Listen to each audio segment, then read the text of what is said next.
तर पेट्रोलचं जुनं उत्पादन शुल्क होतं 13 रुपये, कपात झालेली आहे 10 रुपयांची। आता नवं उत्पादन शुल्क आहे 3 रुपये। तर डिझेलचं जुनं उत्पादन शुल्क होतं 10 रुपये, हे 10 रुपये आता माफ करण्यात आलेलं आहे। त्यामुळे आता नवं उत्पादन शुल्क हे शून्य राहील, आता कुठलंही शुल्क नसणार आहे।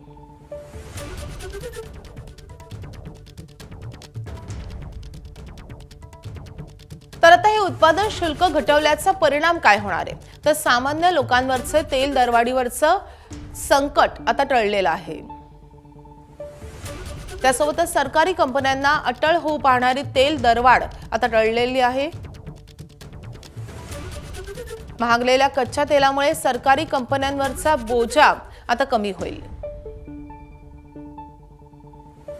त्यासोबतच उत्पादन शुल्क कपातीमुळे डॉलर महागल्यानं तेल कंपन्यांचं गणित बिघडणार नाही।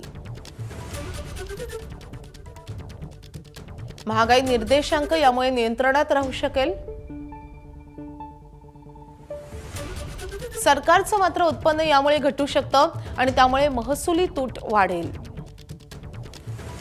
HPCL, BPCL, IOC या तेल कंपन्यांचे शेअर्स वधारतील।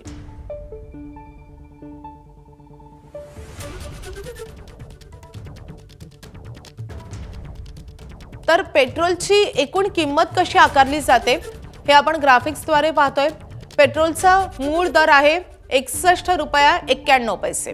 नवं उत्पादन शुल्क आहे 3 रुपये। पंप मालकांचं त्यातलं कमिशन असतं 4 रुपया 40 पैसे आणि अशी एकूण किंमत होते 69 रुपये 37 पैसे। एकूण व्हॅट त्यामध्ये होतो तो असतो 17 रुपये 34 पैशाचा, जवळपास 25%। आणि अतिरिक्त शुल्क महाराष्ट्रात आकारलं जातं ते आहे 5 रुपये 12 पैसे।